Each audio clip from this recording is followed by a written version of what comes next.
नमस्कार, आप देख रहे हैं बोल बच्चन और मैं भानु प्रताप उजाला। जी हाँ, आजकल बिहार में जो चुनाव की प्रक्रिया शुरू हो चुकी है और उसमें सबसे ज़्यादा अगर देखा जाए तो गठबंधन परेशान है, वो है एनडीए गठबंधन। जी हाँ, एनडीए गठबंधन में अभी सब कुछ सही नहीं चल रहा है। दूसरी तरफ महागठबंधन की बात करें तो महागठबंधन में पहले चुनाव की अपेक्षा राहुल गांधी इस बार पूरी तरह 100% अपना टाइम बिहार में दे रहे हैं और उनके ये 100% टाइम बिहार में देने से सबसे बड़ी छटपटाहट नीतीश कुमार को है। आपको याद होगा कि अभी कुछ दिनों पहले राहुल गांधी ने एक ट्वीट किया था। क्या लिखा था उस ट्वीट में?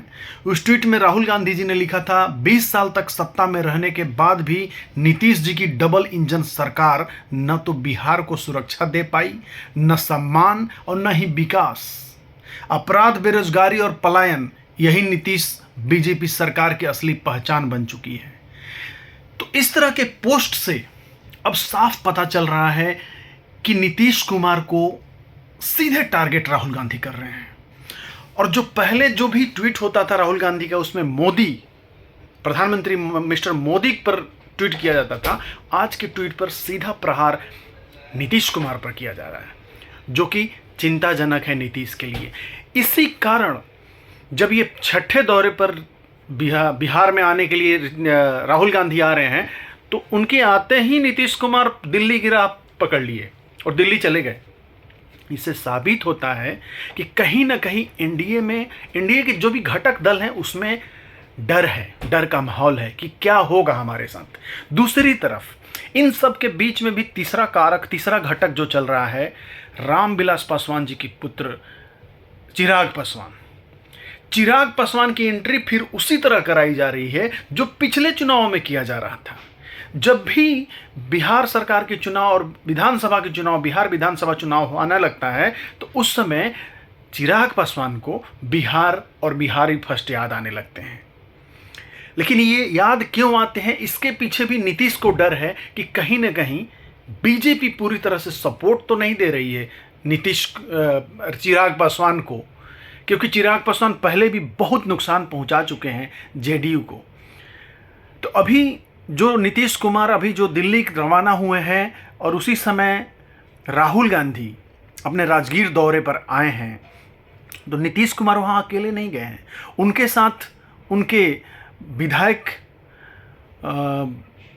अशोक चौधरी और विजय चौधरी भी गए हैं।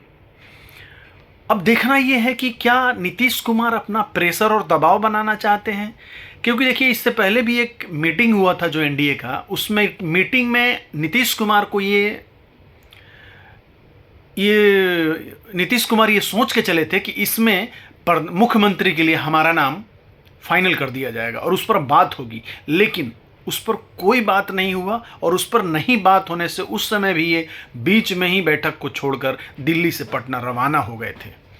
तो इस तरह की बातों से अभी यही लगता है कि जो नवंबर में बिहार में चुनाव होने वाला है, बहुत ही टक्कर का होने वाला है। दूसरी तरफ देखा जाए तो इस बार महागठबंधन में तेजस्वी अपनी पूरी ताकत झोंक रहे हैं और उनका पूरा साथ राहुल गांधी भी दे रहे हैं। तभी राहुल गांधी का अभी तक 6 बार बिहार का दौरा हो चुका है, जिसमें 5वां दौरा जो 27 मई को हो रहा था, वो किसी कारणवश सरकार ने बोला, वहाँ की पुलिस प्रशासन ने उनको रोक दिया कि आपने इसका पहले हमें इंटीमेट नहीं किया कि हम यहाँ रैली करेंगे, या बुक नहीं किया जगह को। तो इस तरह से रोका जा रहा है। तो इसका भी लाभ महागठबंधन को ही मिल रहा है कि आखिर विपक्ष के नेताओं को आखिर क्यों रोका जा रहा है। तो इस तरह से चारों तरफ से नीतीश कुमार इस बार घिरने वाले हैं। अब देखना ये होगा कि नीतीश कुमार अपने आप को इस चक्रव्यूह से कैसे निकालते हैं, क्योंकि चक्रव्यूह तो है उन पर, उनके बहुत सारे विधायक जो हैं और विधायकों के साथ बहुत बार ये विधायक बैठक भी कर रहे हैं और बैठक में क्या बातें हो रही होंगी आपको जग जाहिर है। और जिस तरह अभी प्रधानमंत्री नरेंद्र मोदी का जो बिहार दौरा था, उस दौरे में भी नीतीश का व्यवहार और नीतीश की बातें एनडीए के बीजेपी दल को कुछ ज़्यादा अच्छा नहीं लगा, क्योंकि उतने बड़े मंच से नीतीश कुमार का ये बार बार बोलना कि हमारे माननीय प्रधानमंत्री अटल बिहारी वाजपेयी, नहीं नहीं नहीं नहीं, नरेंद्र मोदी, तो इस बात से भी कहीं ना कहीं बीजेपी के लोग खफा हैं कि आखिर आप मुख्यमंत्री हैं, बार बार ऐसे ऐसे कैसे गलती कर सकते हैं आप। तो देखना बहुत दिलचस्प होगा, मामला बहुत टक्कर का है। बिहार चुनाव आने वाला है, हम बिहार पर अपडेट आपको देते रहेंगे। तो आप हमारे कमेंट सेक्शन में बताइए कि बिहार में जो चुनाव होने वाला है, चुनाव में क्या बिहार को नीतीश के अलावा कोई दूसरा मुख्यमंत्री मिलेगा तो उसका नाम बताइए और हमें बताइए, और हमारे चैनल को शेयर और सब्सक्राइब कीजिए। Thank you so much. जय बिहार, जय भारत।